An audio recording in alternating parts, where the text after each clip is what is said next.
So, good afternoon, everyone. Today, we are going to give an introductory presentation of the Ministry of Utmost Happiness by Arundhati Roy. So, these are some presenter: me, Drashti Joshi, Pal Bambania, Hektil Pathak, Insia, and Trushali. We are going to present today's presentation. So, these are some points to ponder, which we are going to discuss in this presentation. So, about the author, first we need to know who is the author, Arundhati Roy. She born in Shillong, 1959, educated in the Delhi school, and she also studied architecture. And career, she worked as a scriptwriter before publishing her first novel. Her first novel was The God of the Small Thing, which published in 1997, and this also got a Man Booker Prize. And literary style of her writing is known for her poetic prose and unconventional narrative style. Political activism, she is a very active person and she is activist as well. Outspoken critic of Indian social injustice, and major awards she got as a Booker Prize, Sahitya Akademi Award, etc. Major non-fiction work are The Cost of Living, Power Politics, and other as well. Social causes advocating for marginalized groups in India, anti-globalization, environmentalist, human right activist. And there are several controversies on her as well. And these are some quotes she gave. I quote, "I have always been slightly sure with the people who says, you haven't written anything again, as if all the non-fiction I have written is not writing." Another quote, "For me, everything I see and observe, I harnessed it. I turned it to my pure purpose, which is to be tell stories." Unquote. So these are some key facts about the novel, The Ministry of Utmost Happiness. Full title is The Ministry of Utmost Happiness. When written, it is written in 2017 and written in Minnesota. And literary period of that is contemporary postmodern. And genre of this novel is post-colonial literature, magical realism, and political literature. Setting of this novel is India, 2002. Total pages of this novel is 449. Narrative style is first and third person narration. Antagonist of this novel is the Indian government. Climax is Tilo moves into Jannat house. Funeral service to raise a baby with Anjum. After this move in the presentation, you will know that who is Tilo and other characters. So this is my learning outcome from the novel. So I have read this novel. Okay, so when I started reading this novel, I think that I'll complete the novel because I most often read the novel of 300 to 100 pages in 1 week. But when I started reading this novel, after 100 pages, I realized that I cannot complete this novel. Like my happiness is gone after reading the Anjum story and struggles of her life. And there are some comparison we can do after reading the novel, that Arundhati's novel or her writing style, we can compare with the contemporary writers like Chetan Bhagat. Chetan Bhagat writes very easy language and he writes about today's time. And also he writes about youth. And on the other hand, Arundhati Roy, her writing style is very complex. Like whenever you started reading her novel, you realize that there are so many stories within the stories. So yeah, that's the thing. And Chimamanda Ngozi says that the beauty of multiple storytelling, and she also says that the the danger of one story or only story. We can feel here that there is so many stories of one character, and one character has a multiple stories, and that's the thing. And this is the beauty of multiple storytelling. Yeah, that's the thing. Now further, I would request Payal to uh, move the presentation.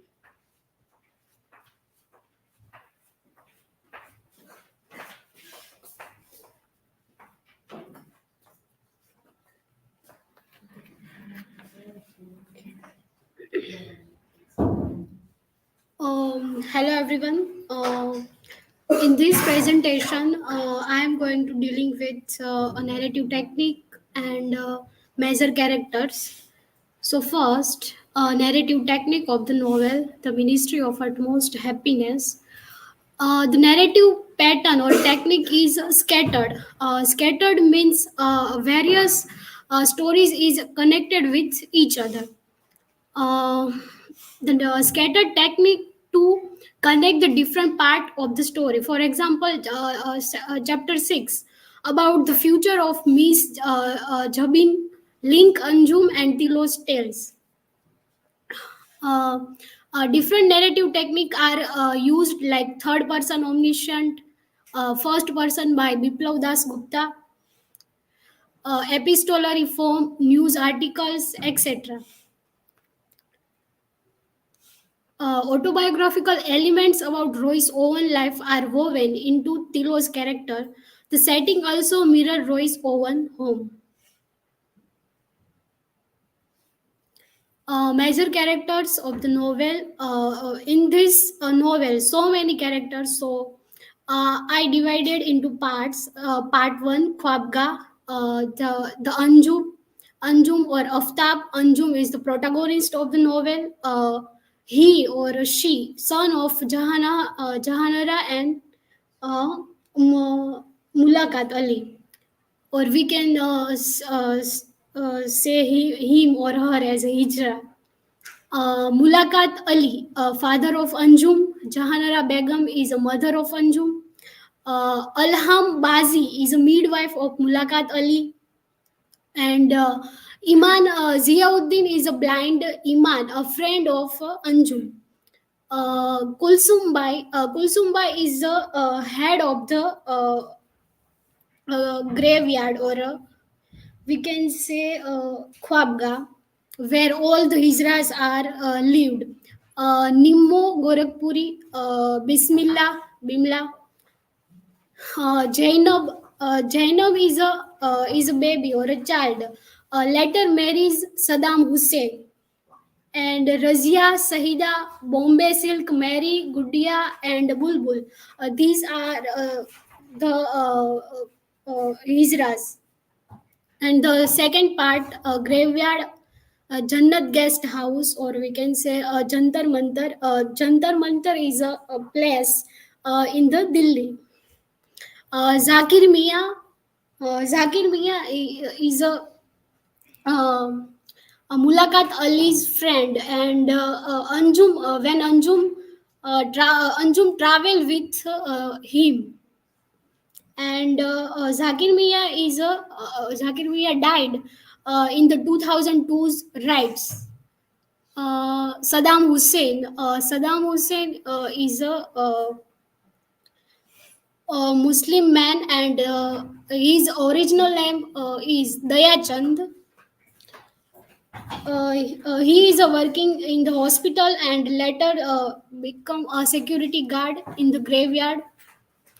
Shehrawat, uh, Shehrawat is Dayachand's father's revenge. Yes, and Mr. Agrawal. Part 3, Kashmir and Dandakaranya. Uh, in part 3, Biplav Das Gupta is as a narrator. He is a officer in the intellectual bureau, and Chitra Rupa is a wife of Biplav, and S. Tilotama is a friend of Musa, and later he marries Nagraj and Biplav. These four are the college friend, Tilotama, Musa, Nagraj, and Biplav. Nagraj Hariharan is a journalist in the third part of this novel. Uh, Musa is a terrorist in this part. Arifa Yashvi is a wife of Musa. Jabin the first is a baby who died at the age of 3. Captain Amrik Singh is a officer, and he is a very strict police officer. Then Jalib Kadri is a human right activist, and SCP Pinky Sodi is a brutal interrogator, only female character in the army. And Balbir Sodhi is a Pinky's brother. Revthi is a mother of Udaya, and is a Udaya is the daughter of Revti, and known as Jabin the second. So these are the major characters, and we may find many others character in this novel. Um so my learning outcome of from this novel, the the novel deals with the issues of religion, identities, caste, and political reality in contemporary India or society. So I feel deep empathy for some of the marginal characters, from the transgender Anjum to the lower caste Muslim Saddam, seeking for a freedom. Their stories may stir compassion for excluded groups, and system may fail to value a person based on identity. And from the title, we may find happiness when someone gets justice, equality, and rights. For us, we may happy with little things, but for the transgender society, when they get not justice and equality and rights in the society, they not feel happy. So, and this is my learning. And what I like in the this novel, first one is a storytelling, how to tell a shattered story by slowly becoming everybody, no, by slowly becoming everything, and multiple languages uses, and the beauty of old Delhi.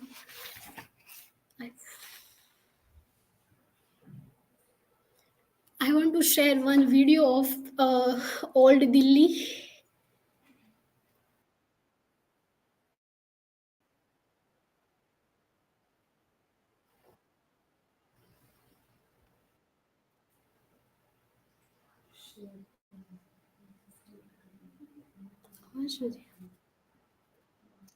No problem. So this will get this copyright thing. You can show it afterwards. You can see that. So thank you. I will call Hacker.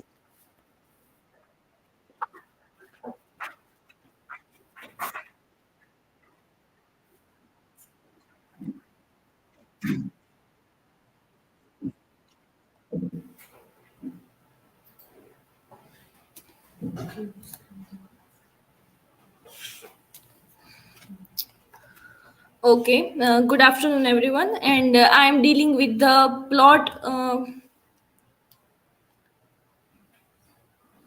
overview of the novel. So basically, this novel, The Ministry of Utmost Happiness, is a very much complex novel because at a first glance or at the first read, it is very difficult to understand.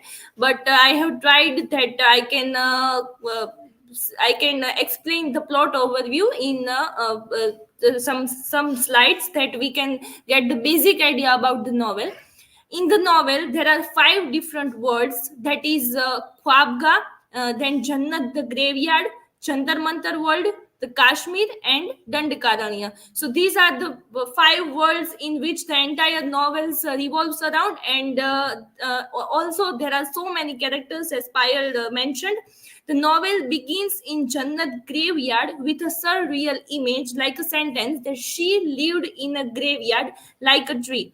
There is one character named Imam Ziauddin, who is an old blind man, became frequent companion of Anjum. So, as we start the novel, the first chapter of the novel titled as "Where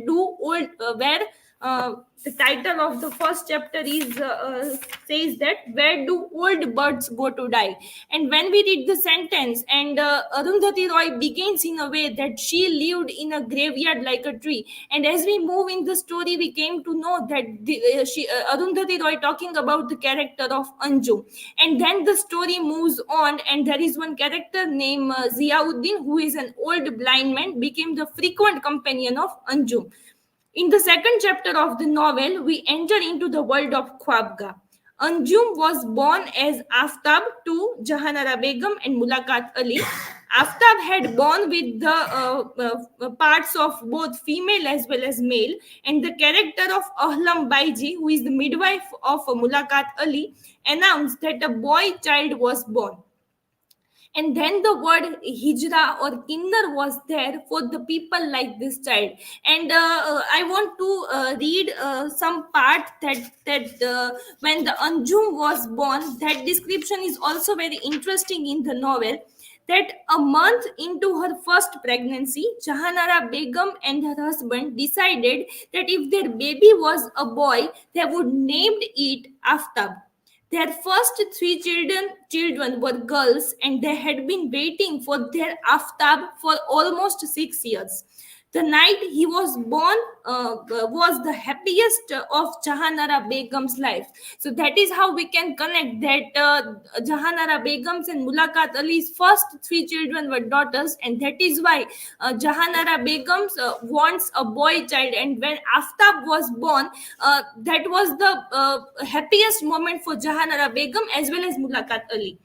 Khwabga means a place of dreams, and outside the Khwabga means dunya wale. So here we can find one interesting concept that the Khwabga. So Khwab is a Hindi word, and it means that the place or a house of dreams, while the outside the Khwabga means dunya wale. And in the second chapter of the novel, we can understand that the world of Khwabga introduced as well as the characters who are living in the Khwabga. So that is how we can see the initial part of the novel. Further, Aftab in the market saw a beautiful lady and followed. That is how reached Khwabga. Later on, we came to know about the lady that she was Bombay Silk Begum Kulsumbi, was the leader of this Khwabga Haveli, and she was very proud of the Hijra community. As we know that Aftab had female as well as male organs, and the word Hijra and Kinnar we came to introduce. And when this Aftab reached Khwabga, he followed the lady, and that lady Begum Kulsumbi was the leader of this Khwabga Haveli and very proud of the Hijra community. Jahanara Begum taking Aftab to the Dargah of Hazrat Sarmad. Then comes the backstory of Hazrat Sarmad, that he came from the Iranian region and in love with the new character Abhay Chand. He adopts Islam language and also disowns it due to some reasons. He used to roam naked in the time of King Aurangzeb. So when Jahanara Begum came to know that Aftab had male as well as female organs, so that is why she take her child to the Dargah of Hazrat Sarmad, and then we come to the backstory or flashback of Hazrat Sarmad's story, that he adopts Islam language and also disowns it due to his some personal reasons, and he was in love with the character named Abhay Chand. So here Mulakat Ali is an Hakim who makes medicines. Both Jahanara Begum and Mulakat Ali are not happy to live with a third gender child, means Aftab. There comes a backstory of Mulakat Ali and as well as reference to Changiz Khan. He was an anti-Islam, and along with that, the story of Changiz Khan as a lover. His wife's name was Bote Khaturam, and he fought for his wife. And here is a reference to Ramayana also. So that is why we know that when Arundhati Roy writes in such a way that when we introduce the characters, we also came to know about the backstory of each character. That first we have the birth of Aftab, then about the character of Hazrat Sarmad, and now Mulakat Ali. That obviously, as a parents, Mulakat Ali and Jahanara Begum was not happy to live with a third gender child, and there comes the backstory of Mulakat Ali, and with that the reference to Changiz Khan, and along with the reference to Changiz Khan, we also came to know the Changiz Khan as a lover and how he fought for his wife. Further, Aftab decides to live in Khwabga at the age of 15 or 16, and Anjum starts her own life. So that is how for mother, for mother it was Aftab, like a boy child, and for other it becomes Anjum. And at the age of around 50 or 60, he decides to live his or her own life and enter into the world of Khwabga.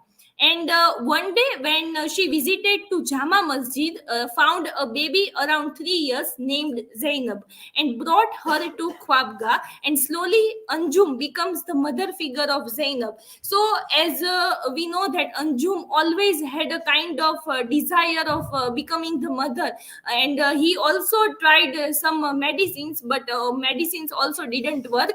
And she or he always had that kind of desire to become the mother of the child, and that is why he found the baby at Jama Masjid. Slowly he becomes the mother figure of the child.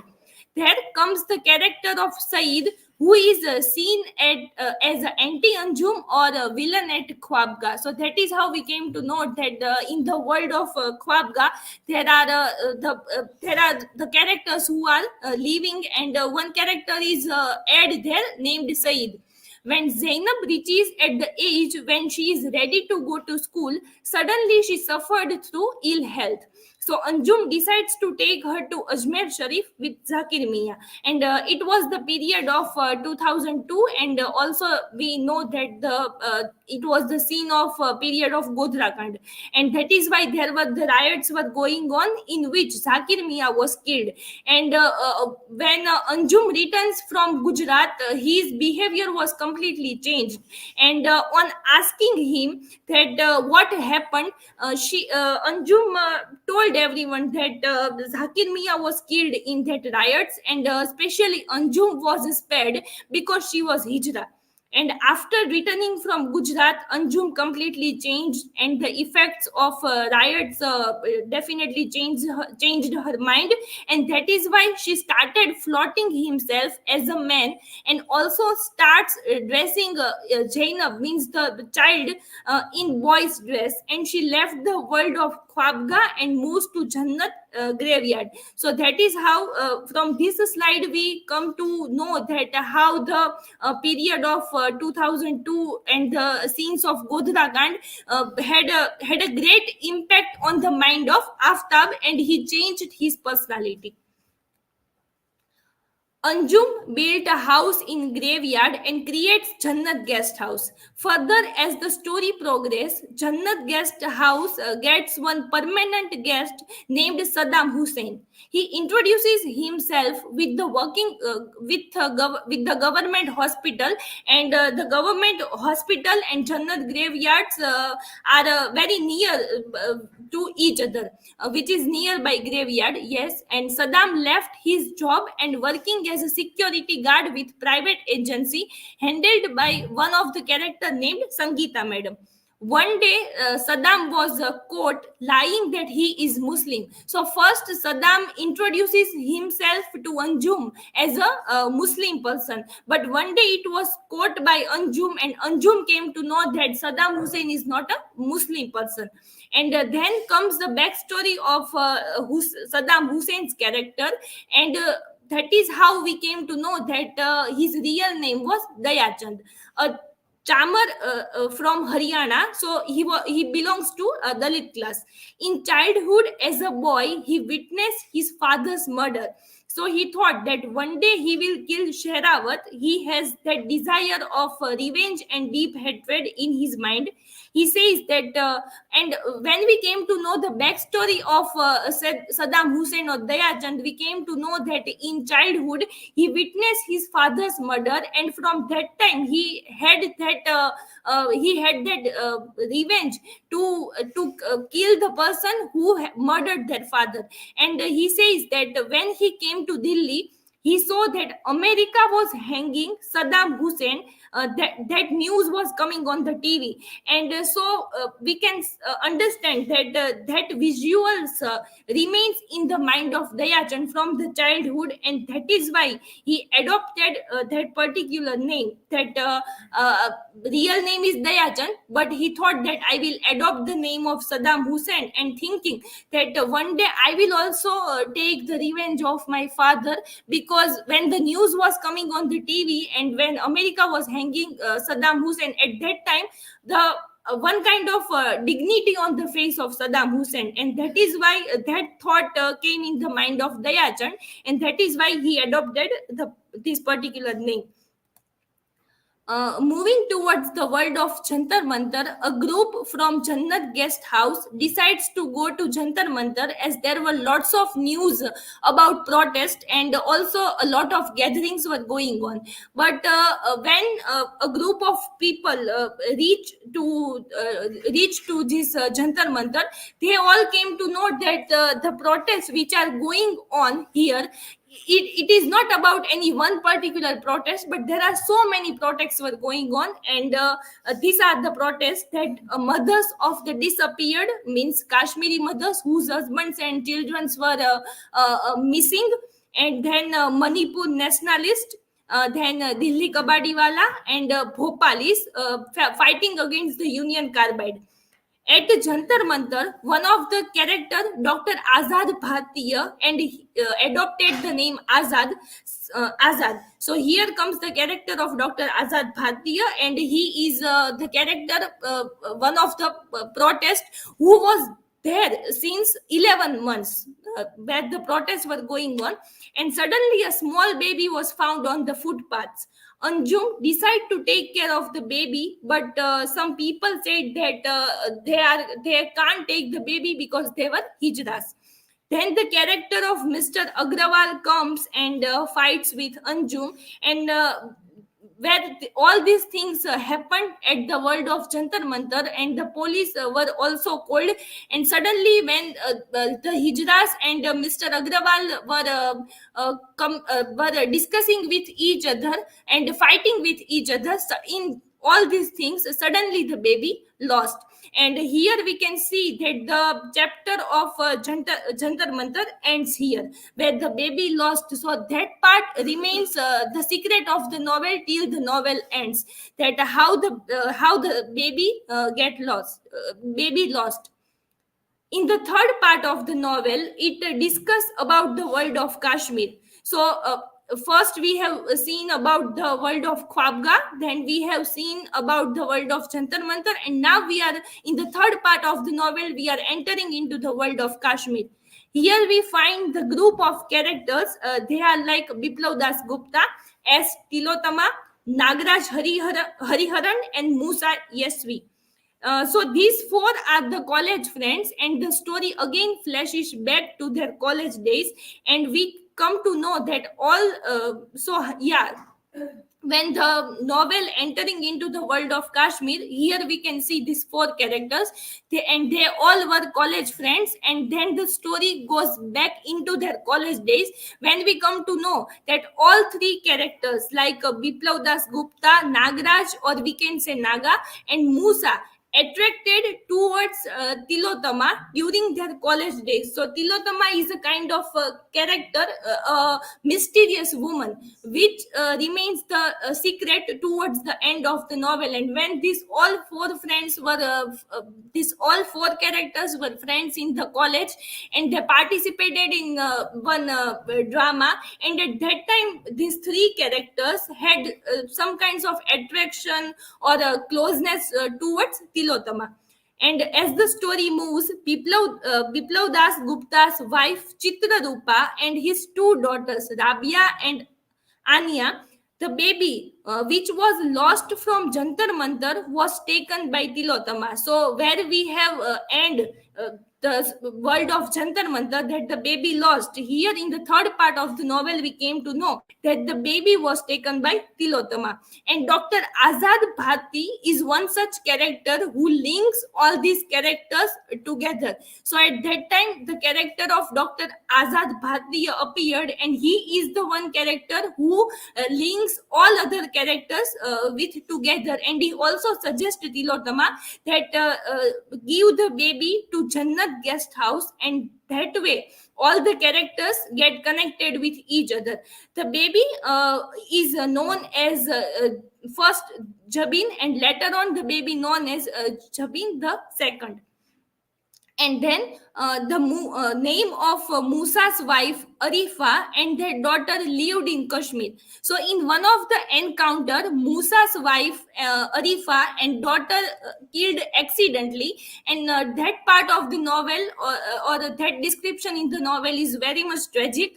And when we introduce these four characters, yes, at that time I forgot to mention that Musa was a terrorist, but we have that question in our mind that how Musa becomes a terrorist, and that is revealed here in this part of the novel, that his wife Arifa and their daughter lived in Kashmir, and in one of the encounter, accidentally Musa's wife and daughter both were killed, and that particular incident leads Musa to become a terrorist. Further, Captain Amrik Singh, who is a strict officer, and somewhere he also believed that violence is very much necessary when we are working with this group of terrorist people. And another character, Jalil Qadri, was caught and his dead body was found. One day, news, all these things happened, and one day the news came that Captain Amrik Singh killed his family, means Captain Amrik Singh killed his wife as well as his children, and also he committed suicide. And everyone thought that it was only Musa, who is a terrorist, who went there and killed them. So the blame came on Musa, that he is the one who had done this. And as the story progresses, there are so many incidents which took place, and suddenly when yes, this Tilotama goes missing. At that time, Biplav Das Gupta goes into the apartment of Tilotama, and at there he finds some of the photographs and documents, and that is how he came to know that Tilotama is one such character who knows many behind things. At that time, Biplav Das Gupta came to know that Tilotama knows many things, and the character of Nagraj, with an interview with Ejas, gets to know that how the group of these terrorists works. Almost all the characters are introduced in the novel except for one, that who is the mother of that baby named Jabin the second. So when we are going towards the end of the novel, almost all the characters are introduced with their backstory or flashback story, but only one character is still remain unknown to us, and that is that who is the mother of that baby named Jabin second. In the last 20 page, there is a long letter written by Revati, and the Revati is one such character who is the mother of this baby, Jabin the second. But we came to know that after this much long novel, at the end of the novel, we also find one letter, and that letter is also very long. But what kind of description is there in the letter? We came to know that the letter brings a tragic story, and Revati was raped by 6 police officers, and Udia was the daughter of 6 fathers and 3 mothers. So that is how we came to know that how what happened with Revati, and how this tragic story happened, and who is the mother of this baby. So ultimately, Udia was the daughter of this rape, and that is how this Udia connects the entire story. Then the baby found at Jantar Mantar, who was named Jabin II by S. Tilotama, in the memory of his friend Musa and his wife Arifa. And later the baby was known as Udia Jabin. So as earlier I also mentioned that Musa's wife and his daughter killed in one of the encounter. So the baby was taken by Tilotama, and later on Tilotama named this baby as Jabin. The Jabin the first was the daughter of Musa and his wife Arifa. And when this baby which found at that place, and it was taken by S. Tilotama. So Tilotama named this baby in the memory of his friend Musa and Arifa, and that is why the baby's name is as Jabin the second. And later the baby was known as Udia Jabin. In the last scene of the novel, Anjum was restless at night, and Anjum and Udia went for a walk. In the ending part of the novel, it seemed that he knew that everything will end happily and beautifully, as now the baby Udia Jabin has come. So ultimately, when we read the entire novel, we came to know that. So can I? When we read the entire novel, we might have question in our mind that what will be the ending of this particular novel and how the novel will ends. But we came to know that ultimately, when the baby Jabin the second is seen as the hope or as a new generation for everyone, and that is how the novel ends in a hopefully or in a positive manner.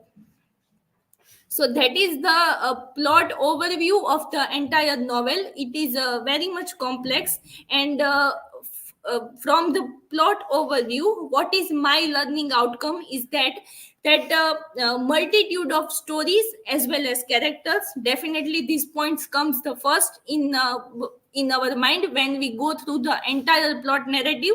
That there are so many characters as well as their backstories, and not only one incident which took place, but there are many stories and characters.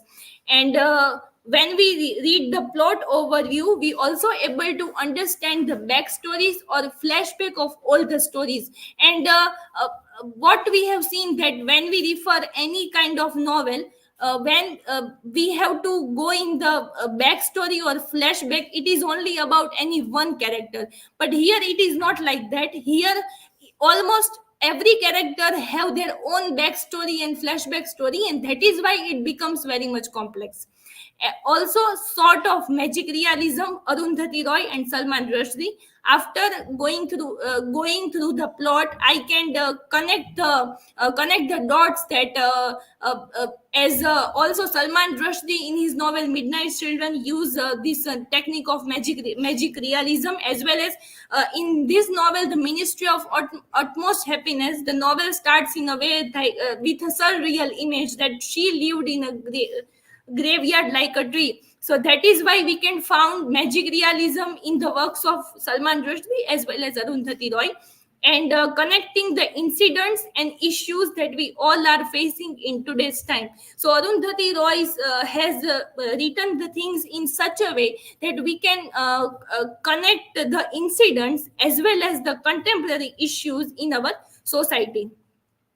Arundhati Roy's use of satire through different characters, as we can say that when this character of Saddam Hussein appears, at that time we came to know that he was doing the satire on the doctors as well as this political or a private agency which was handled by the character of Sangeeta Madam. So that is why almost Arundhati Roy uses the satire through use the satire with the help of different characters and political references and connecting the dots. So as Drashti mentioned in the key facts of the novel, that this novel Indian government is on the main focus. So that is why we can connect the political references and the style of Arundhati Roy. So that is how this is my learning outcome after understanding the plot overview of the novel. And now for further discussion, I will like to call INSIA. Thank you.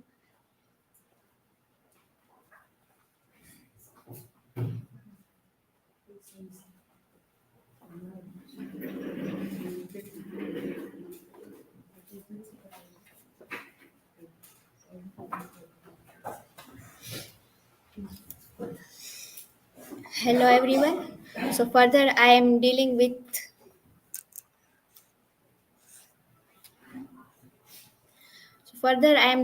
the major themes of the novel. These are some themes. So first, let's discuss gender identity, social division, and coexistence.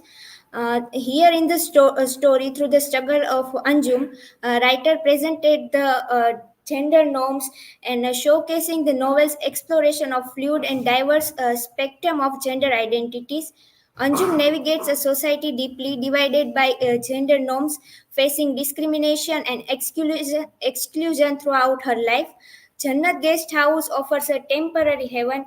Here they are live freely, and outside the world they have no respect. But here they live freely according to their wish.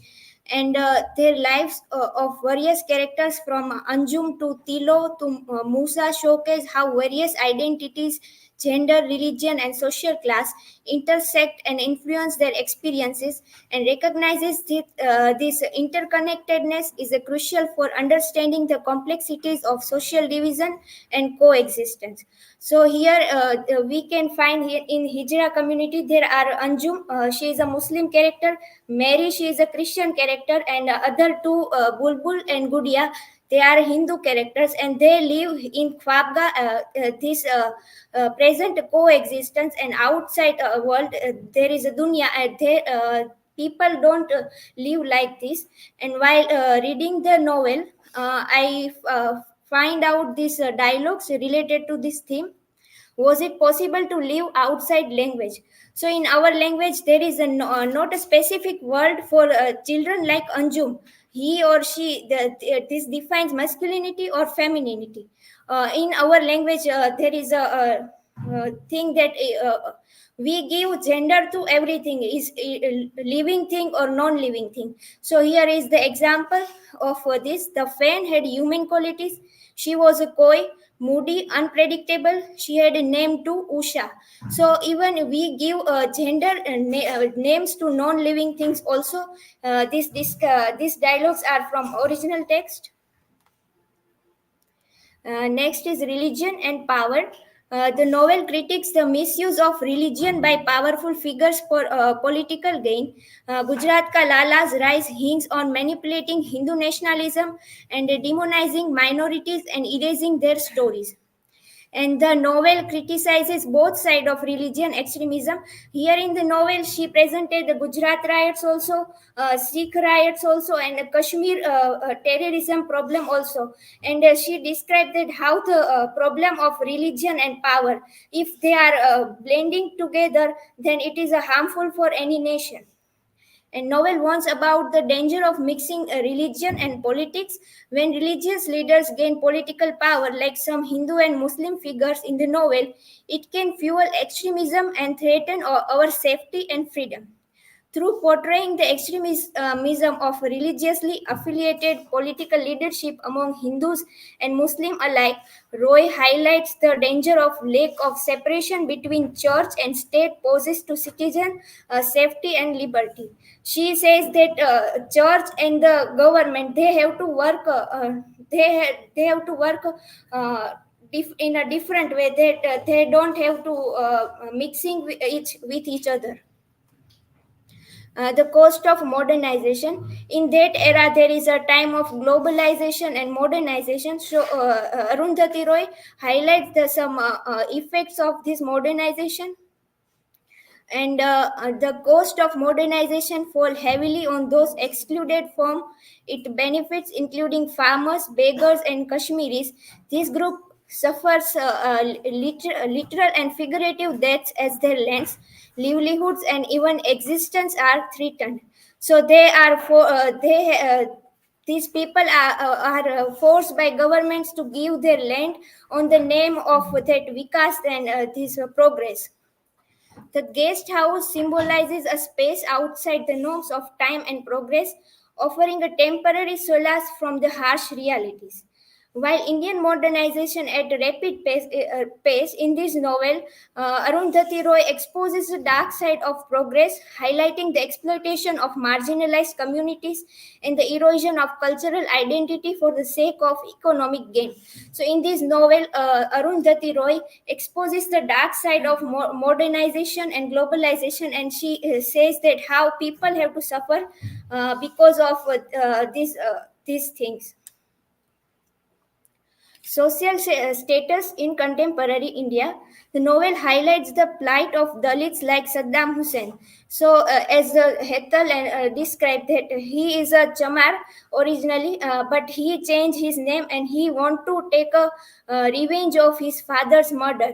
So, this describes the status of people in India, marginalized people and people who are belonging to minorities. They have to suffer, and India's Muslim community faces increased oppression as Hinduism aligns with national identity.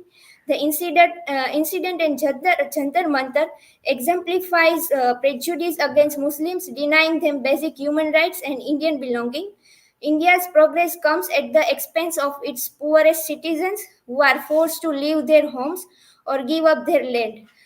These people simply don't count as a people, and their entire existence is ignored or treated as a person, probably by the Indian government. So, here we can find that the marginalized people or people who are not good in economic condition, they have to suffer the more. How and why stories are told. Stories serves purpose beyond the truth. Stories are for entertainment, not for the truth. She wants to say that. And here, Arundhati Roy says about rewriting of history. So here there are many examples of rewriting of story like Anjum's flyover story, and in the novel there is a one dargah, Hazrat Sarmat Shahid Shrine, and people visit that dargah.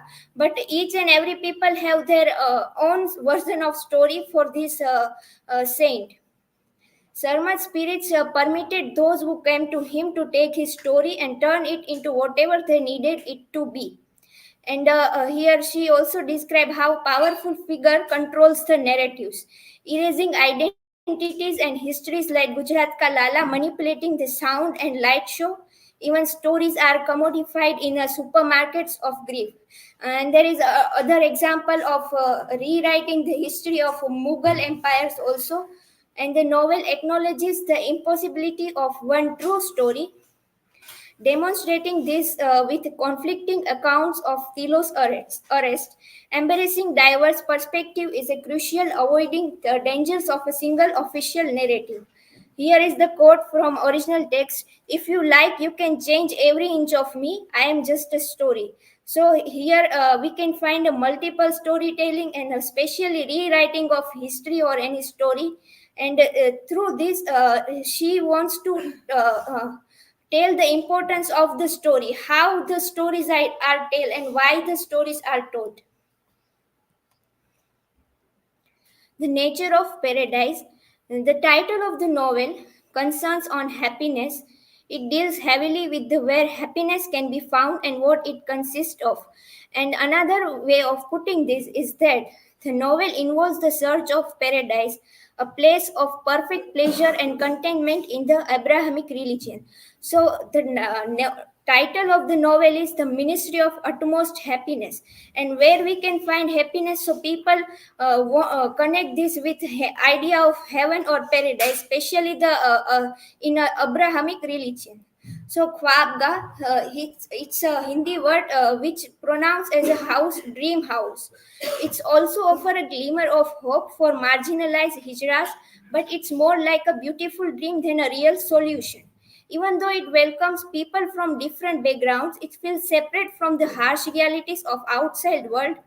Its very name, House of Dreams, reminds us that it's a temporary escape, not a permanent fix to the problem faced by hijras. Jannat Guest House, here also a graveyard name is also Jannat. Guest House is also Jannat, which literally means the paradise. Acts as a sanctuary for outcasts. Yet its a location in a cemetery and a fantastical element suggests it's both fragile and broader on the afterlife. The kind of paradise the novel describes is one that exists alongside suffering and death. Through this theme, the nature of paradise, she also involves the theme of death and life. So everyone wants to go to heaven, but for that, people have to die first, then they will go to heaven. So this idea she also reflects here, and she also says that you have to make your paradise here in this world, not to another world. Here are my learning outcome. So first, I read some part of the novel where I find that question of acceptance and discrimination for transgender in our society. So the people even till today don't accept the people like Anjum, and we can see here that her parents, Anjum's parents, are also not happy to being a parents of a transgender child, and even their parents are abandoned this type of children. And narration technique of Arundhati Roy, it's very interesting. In this novel, she intertwines the historical incident and poems, and she also put news articles and epistolary novel. She, as Hetal mentioned, there is a letter of Revti, and here is a poem by Mir Taki Mir. So she uses this to satirize the power and contemporary time or contemporary situation. And we can see in historical incident, she portray about Gujarat riots, Sikh riots, the history of Jammu and Kashmir, and then Jantar Mantar, and the history of Genghis Khan also. And there are such many historical incidents are there. She says about diverse narratives and challenging one-sided views. So there is we can find multiple storytelling, and in the case of Hazrat Sarmat Shahid, there are many stories about that. In our time, it's a digital era. It's hard to find there is a single truth and which story is true. So it's here it connects with the only story by Julian Barnes. Dangers of blending religion and power, Maoism, Kashmir. There are some events which are still relevant in our time. And in a historical incident, she portrays this Ruh Afza, history of Ruh Afza, how it's became, it's first started by Hakim as a medicine, and after sometimes people uses it as a drink, and it becomes popular in India. And this through this, she says that this drink she watches the bloody separation of a country of India, of East Pakistan and West Pakistan, and the journey of Ruh Afza to Coca-Cola. We can read it as a symbolically as a global part of globalization. And here she satires on a superstition in case of Anjum and Zainab. When children becomes ill, firstly their parents visit holy shrines or any religious place rather than hospitals. So here Arundhati Roy make a satire on this also. So these are from my side. Thank you very much.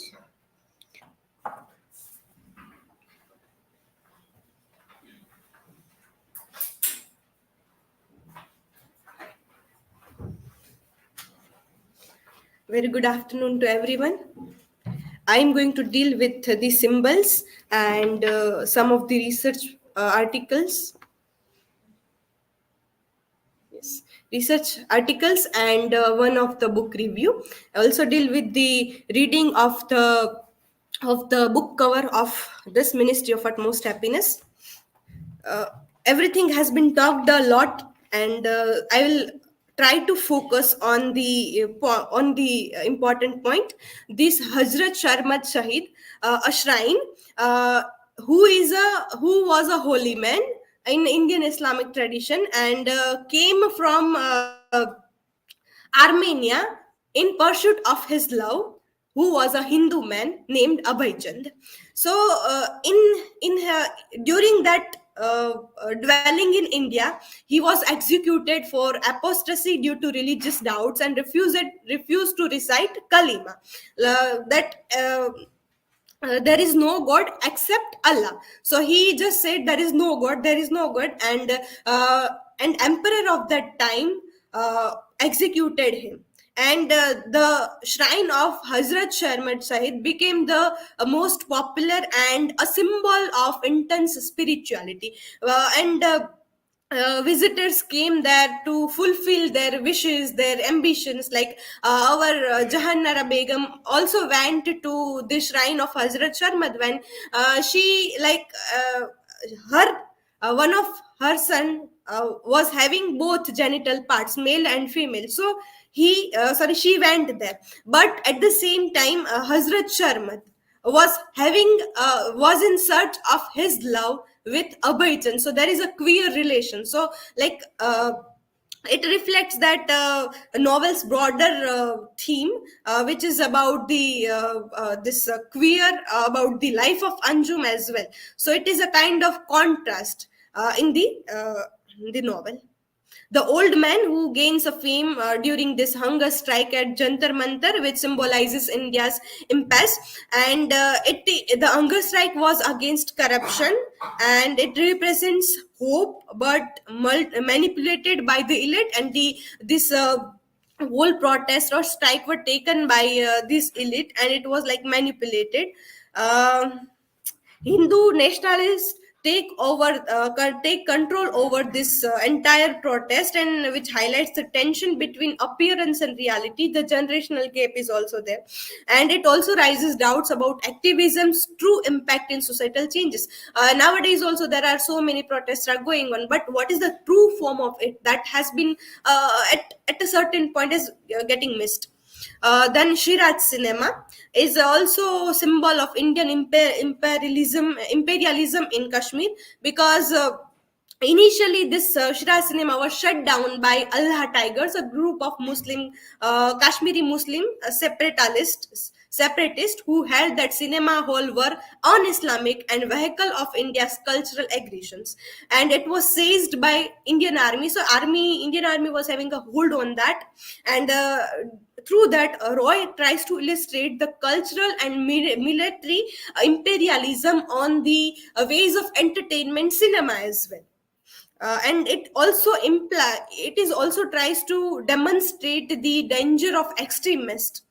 The motherhood is also central in this novel, because Anjum's mother Jahannara Begum was having a great desire to have a boy. Then the Revati, who was raped by 6 policemen.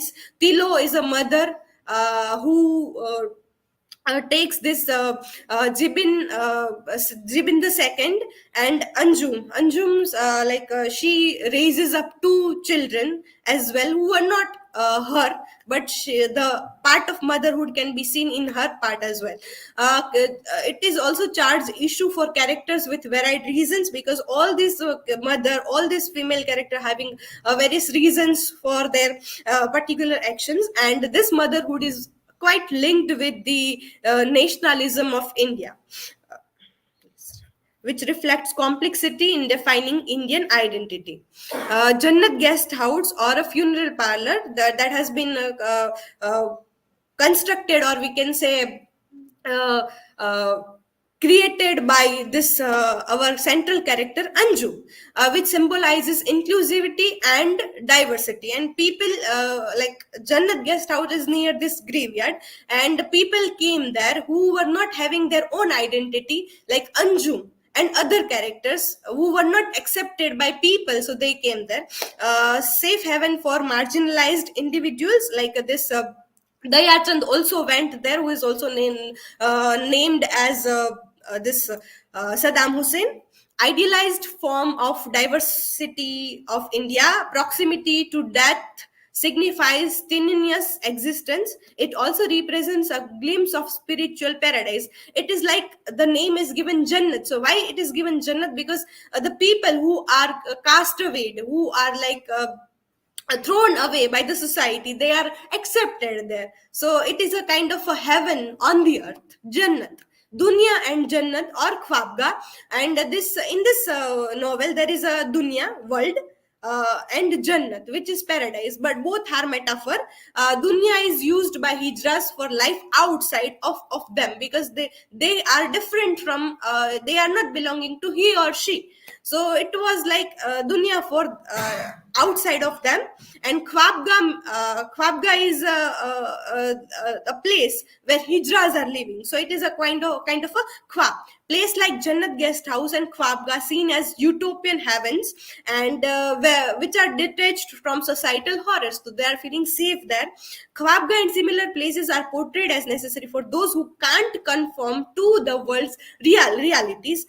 Complexities blur lines between paradise and reality. So it is also like harsh realities of the society has been presented through the metaphorical places, Dunya and Khwabga or Jannat.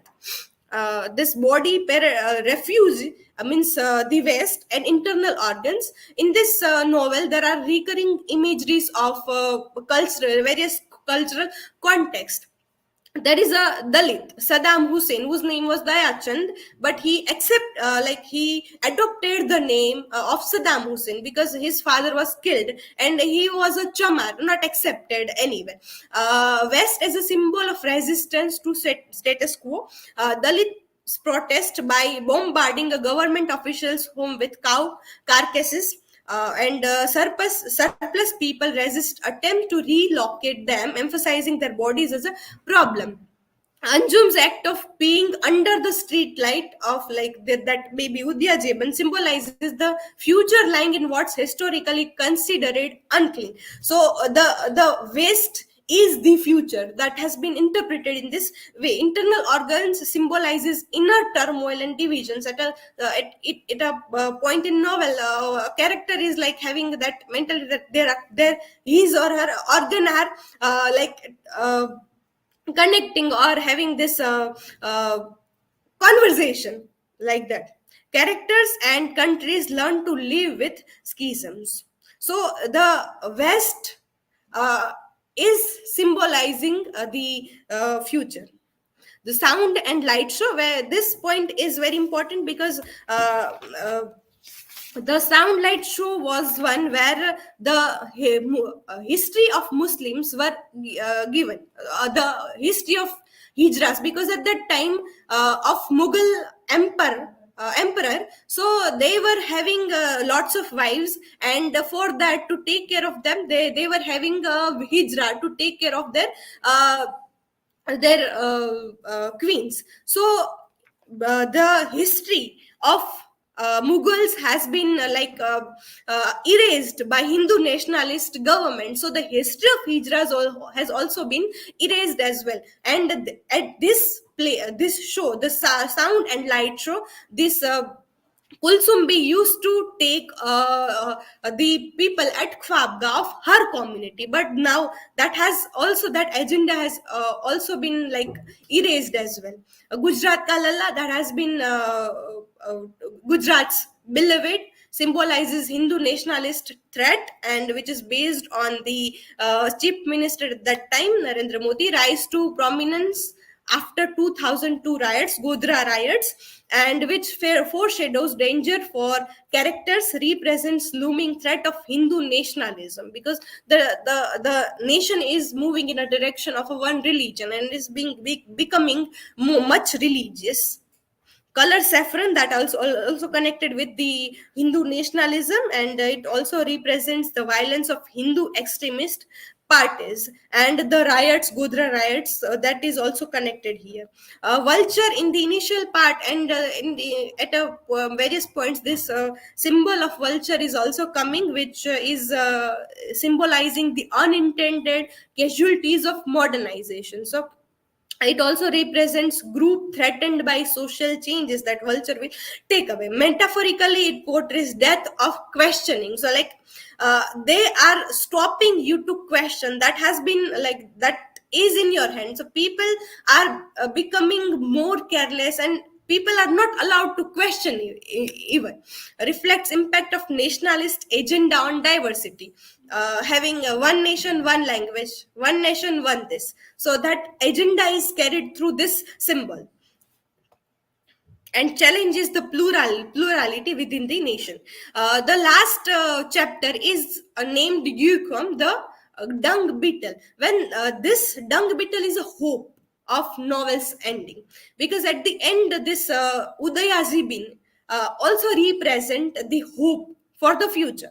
And this if this symbol is used like humorously, because it is an insect who you like makes a ball out of dung and who lies on its back with legs in the air to save the world. So like there has been a contribution, and this term can also seen in the terms of eco sensitivity or sensitivity, because this dung beetle carry this balls of dung in deep into the soil, and which helps to earth to like grow more plants and preservation of earth.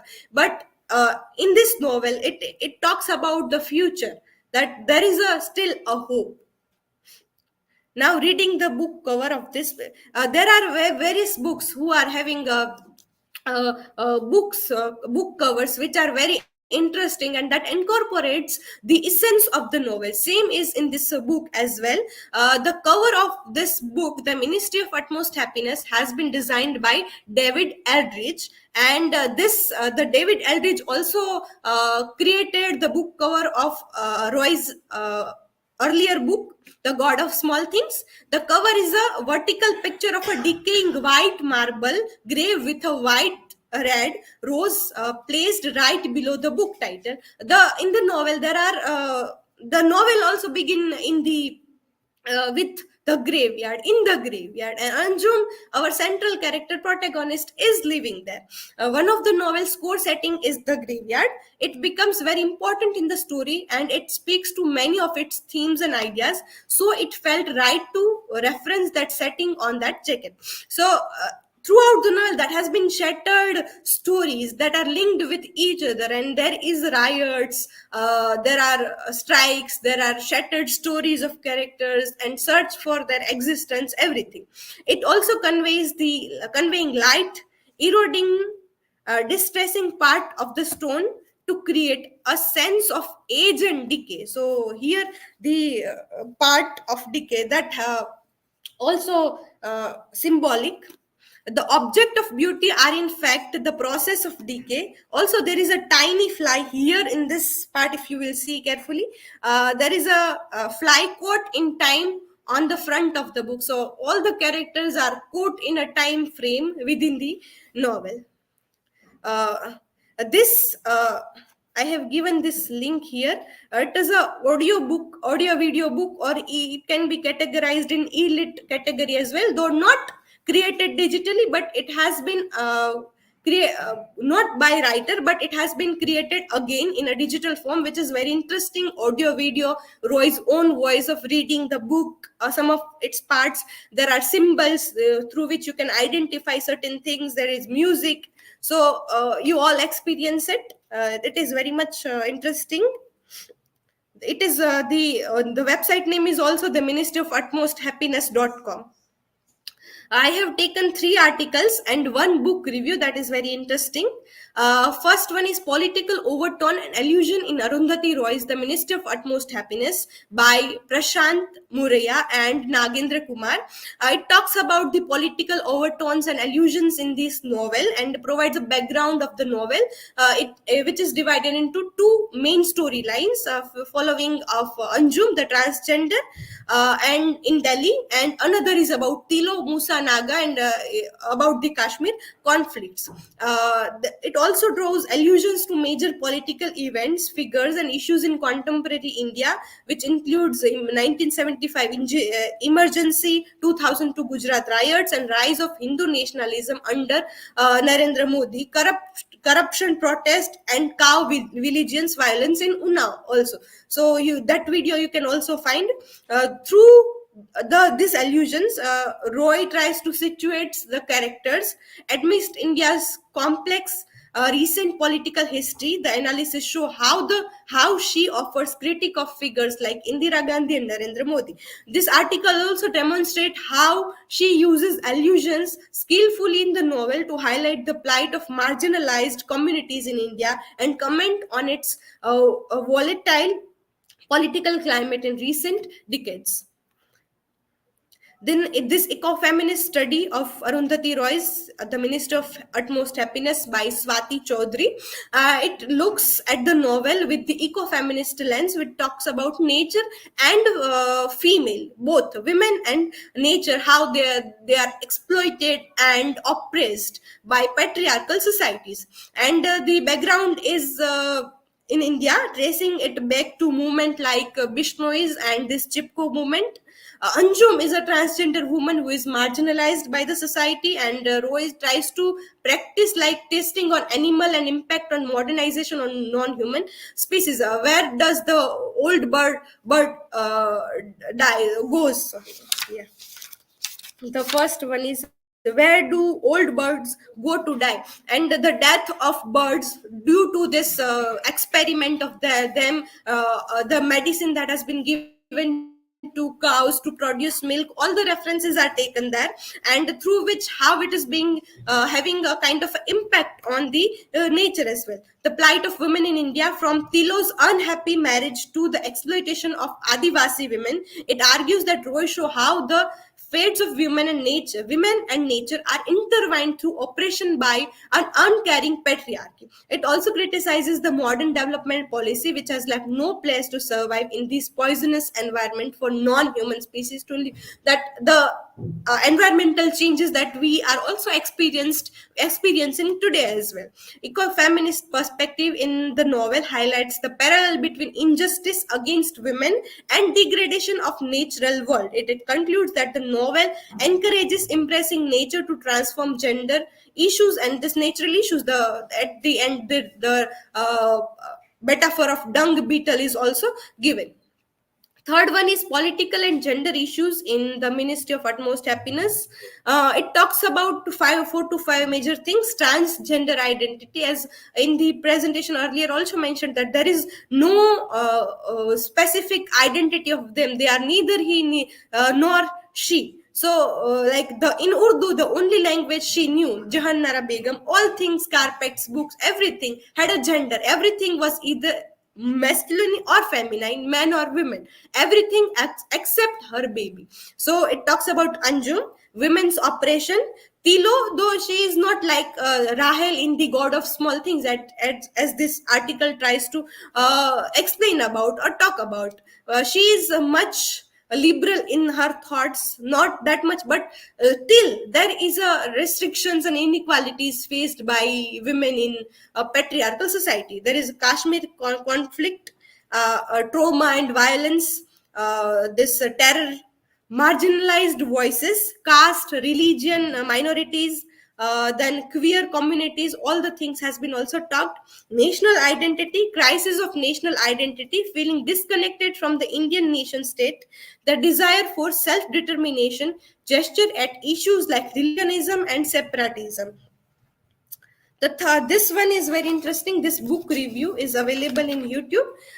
This book review initially talks about that if you want to read the book, and if you have an excuse that you are not getting an essence out of it, if you are as you are not getting something out of it, and it is being complicated, that's not the excuse. So initially it starts with a very good point, and it also talks about why to read this book, because it says that don't read the book for characters or plots. Then what is it about? What is Ministry of Utmost Happiness is about?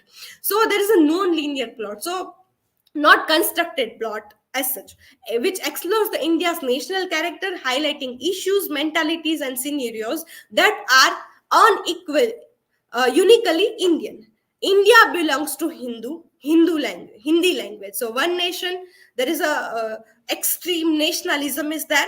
Different protest happening at the same time, that I'll also mention in my learning outcome.